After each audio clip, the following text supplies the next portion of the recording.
Hello, my lovely friends. Welcome back to Learn Persian with Asad.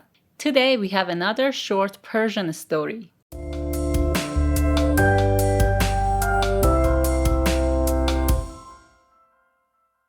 By reading stories, books, you can improve your reading skill. So, Persian short stories is a good way to improve your reading skill. So, if you want to learn Persian language, you can subscribe the channel and turn on the notification so you won't miss the next lessons and videos. Now, let's start the story. The first step is to define the new words. خسیس خسیس stingy. اینقدر خسیس نباش. یک کم خرج کن. اینقدر خسیس نباش. یک کم خرج کن. مال اندوزی مال اندوزی hoarding یعنی جمع کردن، مخفی کردن یا ذخیره کردن پول و اشیای با ارزش. Hide or store away money and valuable things. تمام عمرش را صرف مال‌اندوزی کرده بود. تمام عمرش را صرف مال‌اندوزی کرده بود. وصیت وصیت will. وصیت یک سند قانونی که شامل مواردی است که فرد توی اون ذکر میکنه بعد از مرگش چی کار کنن. It's a legal document containing instructions that one said what to do after his death. تابوت تابوت coffin.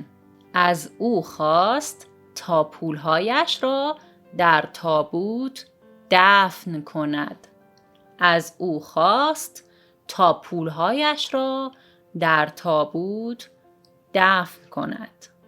قبر قبر grave. آنها تابوت را در قبر گذاشتند. آنها تابوت را در قبر گذاشتند. مرحوم مرحوم deceased. شوهر مرحومش خیلی خسیس بود. شوهر مرحومش خیلی خسیس بود. The second step is to read the story at a low speed. این داستان مرد خسیس. The stingy man. روزی مرد خسیسی که تمام عمرش را صرف مال اندوزی کرده بود و پول و دارایی زیادی جمع کرده بود قبل از مرگ به زنش گفت من میخواهم تمام اموالم را به آن دنیا ببرم. او از زنش قول گرفت که تمامی پولهایش را به همراهش در تابوت دفن کند. زن نیز قول داد که چنین کند. چند روز بعد مرد خسیس فوت کرد.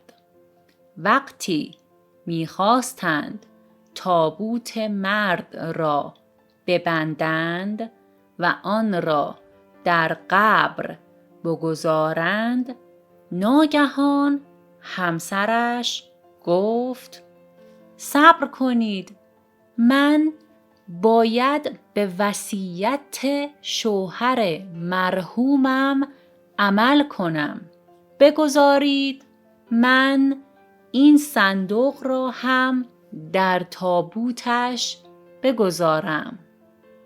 دوستان آن مرحوم که از کار همسرش متعجب شده بودند به او گفتند آیا واقعاً حماقت کردی و به وصیت آن مرحوم عمل کردی؟ زن گفت نمی توانستم برخلاف قولم عمل کنم. همسرم از من خواسته بود که تمامی داراییش را در تابوتش بگذارم و من نیز چنین کردم. البته من تمامی دارایی‌هایش را جمع کردم و آن را در حساب بانکی خودم ذخیره کردم.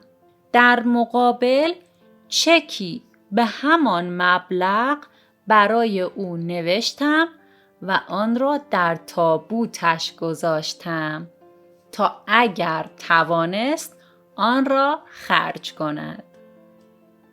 So, the third step is to read the story at higher speed. روزی مرد خسیسی که تمام عمرش را صرف مال‌اندوزی کرده بود و پول و دارایی زیادی جمع کرده بود، قبل از مرگ به زنش گفت: من می‌خواهم تمامی اموالم را به آن دنیا ببرم. او از زنش قول گرفت که تمامی پولهایش را به همراهش در تابوت دفن کند. زن نیز قول داد که چنین کند. چند روز بعد مرد خسیس فوت کرد. وقتی می‌خواستند تابوت مرد را ببندند و آن را در قبر بگذارند، ناگهان همسرش گفت: صبر کنید. من باید به وصیت شوهر مرحومم عمل کنم. بگذارید من این صندوق را هم در تابوتش بگذارم. دوستان آن مرحوم که از کار همسرش متعجب شده بودند، به او گفتند: آیا واقعا حماقت کردی و به وصیت اون مرحوم عمل کردی؟ زن گفت: من نمیتوانستم برخلاف قولم عمل کنم. همسرم از من خواسته بود که تمامی داراییش را در تابوتش بگذارم و من نیز چنین کردم. البته من تمام دارایی‌هایش را جمع کردم و آن را در حساب بانکی خودم ذخیره کردم. در مقابل چکی به همان مبلغ برای او نوشتم و آن را در تابوتش گذاشتم تا اگر توانست آن را خرج کند. Well guys, that was the funniest story, and write your opinions. Did you like it and was it funny for you or no?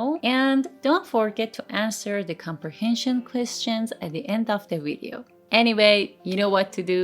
Like and write the comments and subscribe to the channel and turn on the notifications for more Persian lessons. I'm Asal. Thanks for watching. Love you. Bye.